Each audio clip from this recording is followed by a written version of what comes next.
আল্লাহ তাআলা এখানে সূরার আল্লাহ তাআলা ওয়ালান তারদা এখানে আয়াতের মধ্যে আল্লাহ তাআলা বলেন ইহুদি এবং নাসারা, ইহুদি এবং নাসারা, ইহুদি এবং নাসারা। নাসারা হলো খ্রিস্টান, ইহুদি তো ইহুদি নামেই পরিচিত। ইহুদি এবং নাসারা এরা সরাসরি মুসলমানদের দুশমন, এরা মুসলমানদের বন্ধু নয়। এরা ততদিন পর্যন্ত মুসলমানদের বন্ধু হবে না যতদিন পর্যন্ত মুসলমানদের ঈমান আমল নষ্ট করে তাদের মতো ইহুদি নাসারা না বানাইতে পারবে, ততদিন পর্যন্ত ইহুদি মুশরিকরা কোনোদিনও মুসলমানদের উপরে রাজি খুশি হবে না। ওয়ালান তারদা, তারা কখনো খুশি হবে না। আনকাল ইহুদ ওয়ালান নাসারা, ইহুদি এবং নাসারারা কখনো খুশি হবে না। আনকাল ইহুদ ওয়ালান নাসারা হাত্তা তাত্তাবিআ মিল্লাতাহুম। মিল্লাতুন শব্দের অর্থ হলো ধর্ম। মিল্লাতুন শব্দের অর্থ কি? জোরে জোরে কোন? ধর্ম। যতদিন পর্যন্ত তাদের নিজের ধর্মের ভিতরে মুসলমানদেরকে দীক্ষা না দিতে পারবে ততদিন পর্যন্ত কোনো মুসলমানের উপরে কোনো ইহুদি এবং খ্রিস্টানেরা শান্ত হবে না, খুশি হবে না। আল্লাহ নিজেই বলে দিলেন এই তাদের যেই মিশন, একমাত্র মিশন হইল মুসলমানদের ঈমান আমল নষ্ট করে সব খ্রিস্টান হয়ে যাক, সব মুসলমান হয়ে যাক। ঠিক না ঠিক? এখন যদি আপনাকে সরাসরি বলে আপনি খ্রিস্টান হয়ে যান, এখন যদি আপনাকে সরাসরি বলে আপনি ইহুদি হয়ে যান, আপনি হবেন? জোরে বলেন, হবেন? যে মুসলমান নামাজ পড়ে না, যে মুসলমান মসজিদে শুক্রবার ছাড়া আসে না, এই মুসলমানরাও যদি আপনি এই মুসলমানকেও যদি ইহুদি আর খ্রিস্টান হওয়ার দাওয়াত দেন, এই মুসলমানের সর্বস্ব দিয়ে ইহুদির গালের মধ্যে থাপ্পড় মারবে। ঠিক না ঠিক? ও দোস্তরা আমার, এই জন্য ইহুদিরা কৌশলে, ওরা সব সময় কৌশল। ইন্নাহুম ইয়াকিদুনা কাইদা ওয়া আকিদু কাইদা। আল্লাহ কোরআনের মধ্যে ঘোষণা করেন কাফের মুশরিকরা ইসলামের সাথে কৌশল করেছে, কূট কৌশল করেছে। আমিও আবার রাসূলকে কূট কৌশল শিখাইয়া দিয়েছি। বলেন সুবহানাল্লাহ। ও দোস্তরা আমার, ইহুদি নাসারা এদের কৌশল হলো মুসলমানদের ঈমান আমল ধ্বংস করা। এদের কৌশল হলো প্রত্যেককে ইহুদি এবং নাসারা বানানো। যেহেতু সরাসরি বললে আপনারা শুনবেন না, সরাসরি বললে মুসলমানরা কখনো তাদের কথা মানবে না, এই জন্য বিভিন্ন দিবসের আমদানি করে, বিভিন্ন রং তামাশা লাগিয়ে, বিভিন্ন চাকচিক্যময় জিনিস মুসলমানদের সামনে দিয়ে, এই যে যেমন নাকি আপনি পানির উপরে থেকে বড়শির মধ্যে একটা খুব সুন্দর সুস্বাদু আদার লাগান, একটা খাবার লাগাইয়া বড়শি আপনি পানির নিচে ছেড়ে দেন, মাছ বুঝে না। এই পানির এই তো সুস্বাদু খাবারের ভিতরে কাটা আছে, মাছকে বুঝে। মাছ যদি বুঝতো কোনোদিন কোনো মাছ বড়শি গিলতো না। ঠিক না ঠিক? জোরে জোরে পান। মুসলমান আজকে বুঝতেছে না ভালোবাসা দিবস ভালোবাসা দিবস নয়, ভালোবাসার দিবস হলো বেহায়া দিবস। ঠিক না ঠিক? জোরে জোরে কর। এই বেহায়া দিবস, এই ভালোবাসা দিবস হলো খ্রিস্টানদের, এই খ্রিস্টানদের এবং ইহুদিদের চক্রান্ত মুসলমানদেরকে ধর্ম থেকে নষ্ট করে দেওয়ার জন্য, মুসলমানদের সন্তানদেরকে জারজ সন্তান বানানোর জন্য তাদের অপকৌশল। ঠিক না ঠিক? জোরে জোরে কর। মাছ বুঝে না, এই জন্য মাছ বড়শি খায়। মাছরে বুঝাই দিয়েন, মাছ খাবে না বড়শি। কিন্তু মুসলমানের কি হইল? মুসলমান বুঝে না, বুঝানোর পরেও বুঝে না, তাহলে কি করার আছে বলেন? মাছ বুঝে না, মাছকে যদি আপনি বুঝাইতে পারেন, মাছের ভাষা যদি আল্লাহ আপনাকে শিখায়, মাছকে যদি আপনি বুঝান, আমার বিশ্বাস এই মাছ কোনোদিন আর বড়শি খাবে না। ও মুসলমান, আমরা কি আপনাদের শত্রু নাকি? আমরা আপনাদের কি শত্রু নাকি? আমরা বলি খারাপ কাজ করিয়েন না। আলেম ওলামারা আপনাদের শত্রু নাকি? নবী রাসূল আপনাদের শত্রু নাকি? নবী রাসূলদের কথাগুলোই তো আমরা বলছি। ঠিক না বেঠিক? জোরে জোরে কর। এই ওয়াজটা করতেছি কার ওয়াজ? একমাত্র আল্লাহর ওয়াজ। আল্লাহর ওয়াজ, আল্লাহর ওয়াজ, আল্লাহর বান্দাদের সামনে আমি এক আল্লাহর বান্দা শুধু প্রকাশ করতেছি। কথা কার? জোরে জোরে কোন? আমার কথা না। আল্লাহ তাআলা বলেছেন কুল্লিল মুমিনিনা ইয়াগুযুনা মিন আবসারিহিম ওয়া ইয়াহফাযুনা ফুরুজাহুম।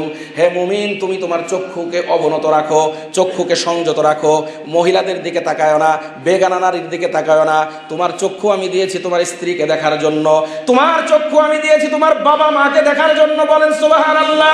তোমার বাবা মাকে দেখলে তোমার লাভ কি হবে? তোমার বাবা এবং মায়ের দিকে যখন তুমি নেক দৃষ্টিতে তাকাবা, আমি আল্লাহ তাআলা তোমার নামে একটা কবুল হজের সওয়াব দিয়ে দেব। বলেন সুবহানাল্লাহ। সাহাবী জিজ্ঞাসা করলেন, ও আল্লাহর রাসূল, আমি যদি আমার বাবার দিকে দিনের ভিতরে 100 বার নেক নজরে তাকাই তাহলে কি হবে? আল্লাহর রাসূল বললেন, আল্লাহর কসম করে বলি, তুমি যদি 100 বার দিনের ভিতরে তোমার বাবা মার দিকে নেক নজরে তাকাও, তাহলে আমি 100টা, আল্লাহ তোমাকে 100টা কবুল হজের সওয়াব দিয়ে দিবেন। ও দোস্তরা আমার, আল্লাহ তাআলা এত সহজ করে দিয়েছেন, কিন্তু ইহুদি মুশরিকদের বর্ষি টোপগুলো আমরা এইভাবে গিলতেছি। অথচ আপনারা ইতিহাস জানেন, ইতিহাস দেখেন, ইতিহাস বুঝেন। ভ্যালেন্টাইন্স ডে, বিশ্ব ভালোবাসা দিবসের ইতিহাস আমি গত বছর বলেছিলাম।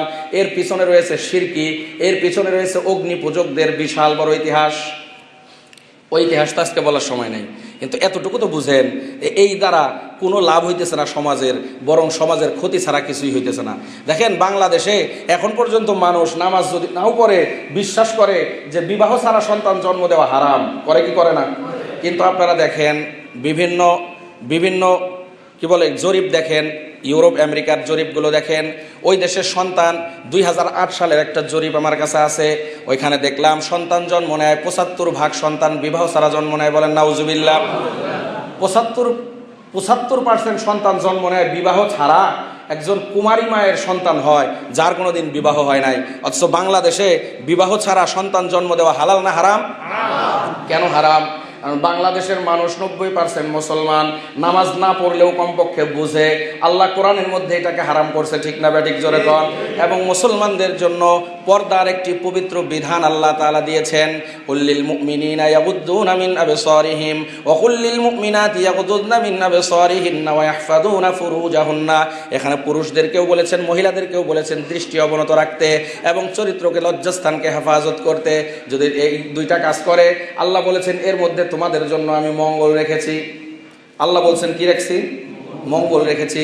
এই কথা মুসলমানরা, বাংলাদেশের মুসলমানরা বিশ্বাস করার কারণে এখন পর্যন্ত বিবাহ ছাড়া সন্তান জন্মগ্রহণ করায় না। কিন্তু ইউরোপ আমেরিকার মধ্যে দেখেন 75% সন্তান জন্মগ্রহণ করে। আমাদের বাংলাদেশের লেরি কুত্তা যেইভাবে জন্মগ্রহণ করে ঠিক ওইভাবে, ঠিক না ব্যাঠিক জোরে জোরে কন। আপনাদের দেশের কুকুর যে সন্তান জন্ম দেয় এর জন্য কোনো বিবাহ শাদী লাগে? জোরে কন না, বিবাহ শাদী লাগে? তাহলে কুকুরের জন্ম হইতে বিবাহ শাদী লাগে না? ইউরোপ আমেরিকার মেয়েদের পেটের ভিতরে বাচ্চা আসতে আর বাচ্চা জন্ম দিতে তাদেরও কোনো বিবাহ শাদী লাগে না? তাহলে বাংলাদেশের কুকুর আর ইউরোপের মহিলাদের মাঝে কোনো পার্থক্য আছে? জোরে কন। কিন্তু বাংলাদেশের মহিলারা পবিত্র, বাংলাদেশের প্রত্যেকটা মায়ের পেট পবিত্র, এই জন্য এখান থেকে মানুষের মতো সন্তান জন্মগ্রহণ করে। কিন্তু ইহুদিরা চায় না বাংলাদেশের মেয়েদের পেট থেকে মানুষের মতো সন্তান আসুক। তারাও চায় তারা যেমন কুকুরের মতো জন্মগ্রহণ করে, বাংলাদেশের মেয়েদের পেট থেকেও যেন মানুষগুলো জানোয়ারের মতো জন্মগ্রহণ করে।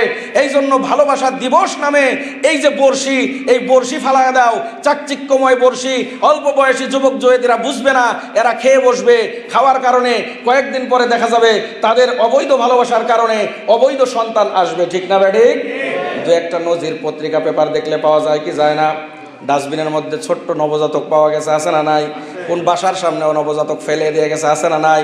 অদস্তরা আমার বিভিন্ন হাসপাতালগুলোর মধ্যে যোগাযোগ করেন, কিছু তো আপনার চলে আসে পত্রিকায়, পত্রিকার আড়ালে যেগুলো থাকে কত অহরহ হচ্ছে। কারণটা কি? এই সমস্ত বিশ্ব ভালোবাসা দিবস, এই যে 31st নাইট চলে গেল, 31শে ডিসেম্বর, এরপরে 21, এরপরে আবার আরও সামনে আছে আরও কি কি কত দিবস আছে না? ওই সমস্ত দিবসগুলো মুসলমানরা কাফের মুশরিকদের সব সংস্কৃতিগুলো গ্রহণ করেছে। এটা হলো বর্ষিগুলো গিলে ফেলছে। গত বছর নরসিংদী থেকে আমার এক ভাই ফোন করছে, ওখানে একটা মাহফিলে গেছিলাম, ওইখান থেকে পরিচয় হয়েছে। মাসালা জিজ্ঞাসা করছে, হুজুর মাসালা আমি কী দিব, আপনারা দেন মাসালা।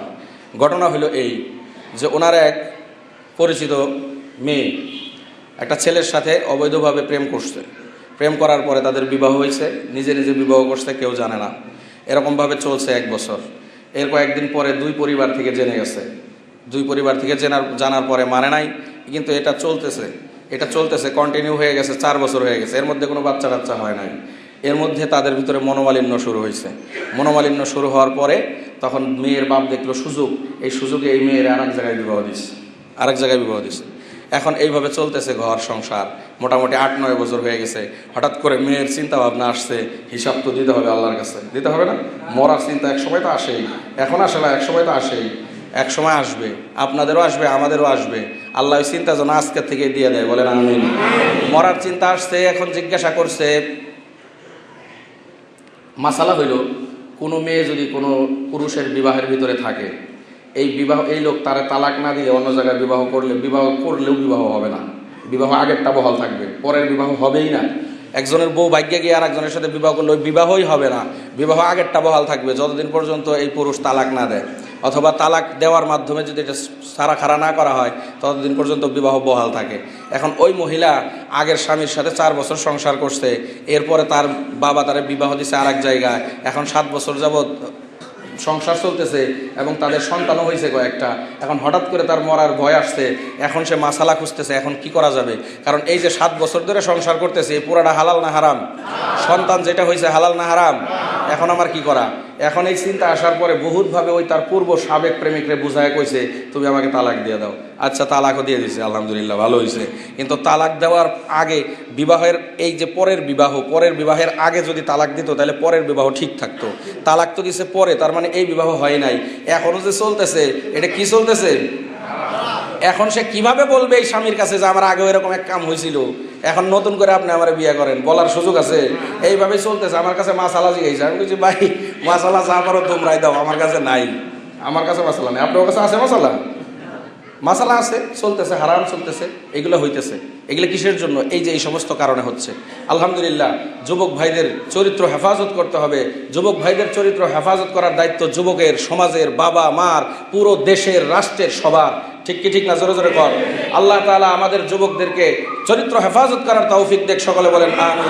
যুবকদের চরিত্র যদি হেফাজত হয়, ভবিষ্যৎ প্রজন্ম, এই বাংলাদেশের নাগরিক যারা থাকবে, বাংলাদেশ যারা চালাবে, চরিত্রবান লোকের মাধ্যমে বাংলাদেশ চলবে। আর এখন থেকে যুবকদের চরিত্র যদি নষ্ট হয়, অদূর ভবিষ্যতে আজকের যুবকই তো আগামী দিন রাষ্ট্রনায়ক হবে, ঠিক না ঠিক?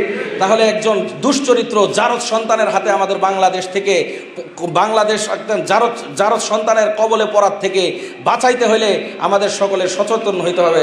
আল্লাহ তাআলা তৌফিক দেখ, সকলে বলেন আমিন। যে হাদিস তেলাওয়াত করছি, এই হাদিসের মধ্যে আরেকটা কথা আছে, এই কথাটা শেষ করব ইনশাল্লাহ, এরপরে আজকে শেষ হবে। এখানে 5 নাম্বার কথা হইল, 4 নাম্বার কথা হলো ওয়ান মালিহি মিন আইনা ইকতাসাবা ফিমা আফনাহু, কোন পন্থায় তুমি টাকা পয়সা উপার্জন করছো এবং কোন পন্থায় তুমি টাকা পয়সা ব্যয় করছো, এই হিসাবটা দিয়ে তারপরে যাও। বুঝেন না এই কথাটা? টাকা পয়সা কিভাবে কামাই করছো, কিভাবে খরচ করছো, খালি খাইছো নাকি কিছু মসজিদ মাদ্রাসায় দান করছো, এটা দেখতে হবে। মসজিদের কাজ যখন হইতেছিল, মসজিদের 2য় তলায় যখন টাইলস হয়েছিল, দিছিলা কিনা, এই হিসাবটা হবে কি হবে না? জোরে জোরে কন। কয়েক জমা আগে আমরা কালেকশন করছি, আজকে অল্প সময় একটু কালেকশন করবো, রাগ করবেন? রাগ করলে